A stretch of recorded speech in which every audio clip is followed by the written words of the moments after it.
Right? Let's talk about petitions, shall we? You know, those lovely little digital documents that make politicians sweat more than a vegan at a barbecue. Because guess what? Sir Keir Starmer is currently watching a petition demanding his immediate resignation climb faster than energy bills in winter, and frankly, it's absolutely delicious. We're talking nearly 60,000 signatures and counting, which in political terms is like watching your approval ratings fall off a cliff while you're still holding the rope. But here's the kicker. This isn't just any old petition. This is happening on the government's own portal, which is basically like being stabbed with your own sword. Brutal, right? Now, before we dive into this political car crash, let me ask you this. When was the last time you saw a prime minister who managed to unite the country? Well, congratulations, Keir, because you've done it. You've united everyone in wanting you gone. That's got to count for something, hasn't it? But seriously, what we're witnessing here is nothing short of a political meltdown that would make even Boris Johnson's final days look like a peaceful Sunday roast. So what exactly has got everyone's knickers in such a twist? Well, buckle up, because we're about to take a deep dive into the most spectacular political faceplant since Liz Truss discovered what a mortgage was. This petition isn't just some random internet rage. It's a proper parliamentary petition that triggers actual government responses. And when I say Starmer is flipping out, I mean is doing more somersaults than a gymnast on espresso. The petition itself reads like a political death warrant. We want an immediate general election to be held. We think the majority need and want change. Now, that's what I call diplomatic language for, please leave, you're embarrassing us all. And here's where it gets juicy. Under parliamentary rules, any petition that hits 10,000 signatures gets a government response. This one's blown past that threshold faster than Starmer's popularity ratings have plummeted. But wait, it gets better. If this petition reaches 100,000 signatures, and at the current rate, it's looking more likely than finding a competent politician these days, it earns the right to be debated in Parliament. Imagine that scene, MPs debating whether their own Prime Minister should call it quits. It's like watching someone argue for their own funeral arrangements while they are still breathing. The irony is so thick you could cut it with a butter knife. Now, let's talk numbers, because they are absolutely savage. At the time I'm recording this, we're looking at over 57,000 signatures, and it climbing faster than inflation under the Tories. That's 57,000 people who've taken time out of their day to essentially tell the PM to pack his bags and jog on. In political terms, that's what we call a vote of no confidence, except this time it's coming from the people who supposedly put him there in the first place. But here's where the story gets really spicy. This isn't Starmer's first rodeo with resignation petitions. Oh no, this man's got form. Back in January, he faced another petition that absolutely exploded, reaching a mind-blowing 2.8 million signatures. 2.8 million. That's more people than voted for some entire political parties. It's like the whole country collectively decided to send him a thanks but no thanks card, except it was digital and publicly humiliating. During that January debacle, Conservative leader Badenoch absolutely roasted him during Prime Minister's questions.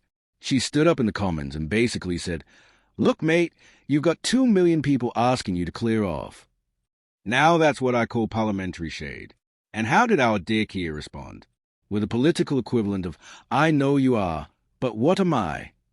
He claimed the July election result was itself a massive petition. Smooth? Keir. Really smooth. That's like saying your divorce papers were actually a love letter. Speaking of that July election, let's have a proper look at these numbers, because they are more embarrassing than a dad dancing at a wedding. Labour won 412 seats. Sounds impressive, right? Wrong. They only managed 33.7% of the vote share. To put that in perspective, that's barely more than Jeremy Corbyn managed in his absolutely catastrophic 2019 campaign, where he got 32.2%. And it's nowhere near Tony Blair's commanding 45% back in 1997 when Labour actually knew how to win properly. This means Starmer limped into Downing Street with less popular support than a root canal appointment. He's essentially squatting in number 10 with the democratic mandate of a wet flannel. No wonder people are signing petitions faster than they're signing up for energy bill direct debits. And let's not forget the elephant in the room, or should I say, the Reform UK-shaped hole in Labour's confidence. Nigel Farage's party absolutely smashed expectations, nabbing 14.3% of the vote share and 6 MPs. That's right, a party that didn't even exist properly until 5 minutes ago managed to hoover up nearly 15% of the electorate. It's like watching the new kid at school immediately become more popular than the head boy. But it gets worse for Labour. Reform now has 7 MPs after picking up another seat in a by-election in Runcorn and Helsby. And how did that by-election happen? Oh, this is beautiful. It was triggered because Labour MP Mike Amesbury was caught on camera punching someone in his constituency. You literally couldn't write this stuff. It's like a political sitcom where everyone's forgotten they're supposed to be the good guys. So what's actually driving all this anti-Starmer sentiment? Well, where do I even start? It's like asking someone to list everything wrong with a sinking ship while they are already underwater. First up, we got the ongoing migrant crisis, which Starmer has handled with all the grace and effectiveness of a chocolate teapot.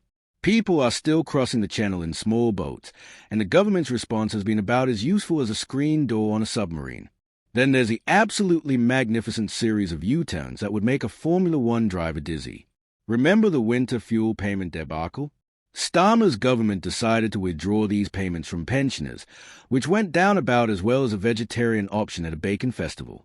The backlash was so swift and brutal that even the government's own supporters started looking for the exit doors. These aren't just policy disagreements. These are fundamental failures of political judgment that would make even the most incompetent politician wince. It's like watching someone repeatedly step on the same rake and being surprised when it hits them in the face every single time. The really delicious irony here is that Starmer spent years positioning himself as a sensible, competent alternative to Tory chaos. He was supposed to be the grown-up in the room, the steady hand on the tiller, the boring but reliable option. Instead, he's turned out to be about as reliable as British weather and twice as unpredictable. It's political false advertising on an epic scale. What makes this whole situation even more entertaining is how quickly it's all unraveled. We're barely over a year since Labour took power, and already we're seeing petition after petition calling for Starmer's head. That's not just a honeymoon period ending. That's a honeymoon period being annulled before the wedding cake's been finished. The speed of this collapse is genuinely impressive in its awfulness. Most prime ministers at least get a few months to mess things up properly. Starmer's managed to unite the country against him in record time. It's almost like he's going for some sort of political speed run. How quickly can you make everyone regret voting for you? And the best part? This is all happening through official government channels. The petition isn't some random change.org effort that can be dismissed as internet noise. This is the real deal, using the government's own petition system, which means they can't ignore it or brush it off as unrepresentative. It's like being forced to read your own negative reviews out loud in front of everyone you know. The parliamentary rules around these petitions are beautifully brutal too. Once you hit those signature thresholds, the government has to respond. There's no hiding, no deflecting, no pretending it doesn't exist. They have to stand up and address why tens of thousands of people want them gone.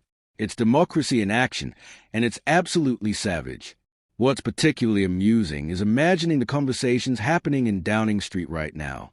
Picture the scene. Advisors frantically checking the petition numbers every 5 minutes, watching them climb like a horror movie body count. So, we're up to 58,000 now. What about now? 58,500, and now? 59,000, sorry. It's like watching a political death by 1,000 cuts, except each cut is a digital signature. The fact that this is all playing out so publicly makes it even more delicious. Every signature is a public vote of no confidence, visible for everyone to see. It's not like private polling or behind closed doors grumbling. This is public humiliation on an industrial scale. Each person signing is essentially standing up and saying, I made a mistake voting for these clowns, and I want a do-over.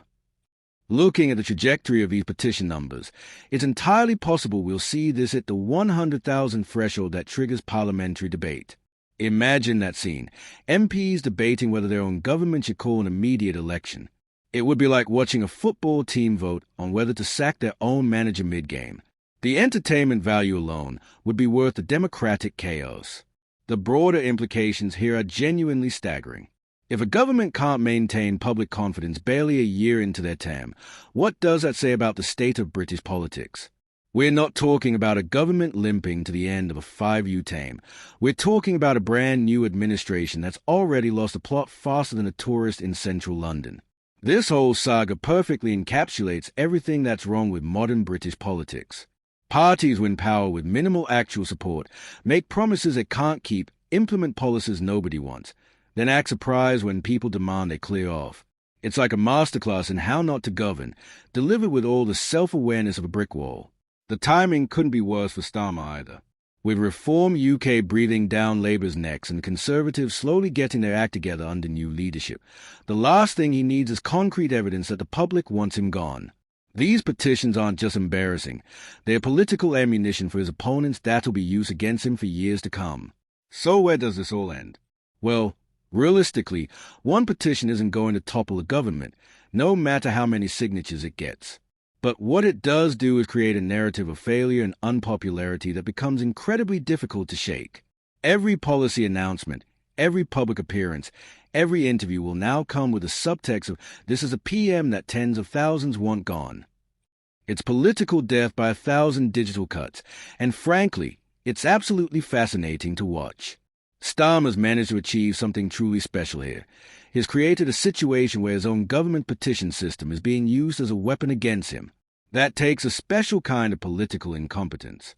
The real question now is whether this momentum continues to build or whether it fizzles out like most online campaigns do. But given the rate at which these signatures are climbing and the genuine policy failures that are driving public anger, I wouldn't bet against this becoming an even bigger problem for Starmer in the coming weeks. Right then, that's the current state of play in the wonderful world of British politics, where petitions fly faster than promises get broken, and prime ministers discover that being in power is considerably harder than complaining about the people who were in power before you. Thanks for watching UK Pancakes, and I'll catch you in the next one where we'll no doubt be discussing whatever fresh political disaster has unfolded by then.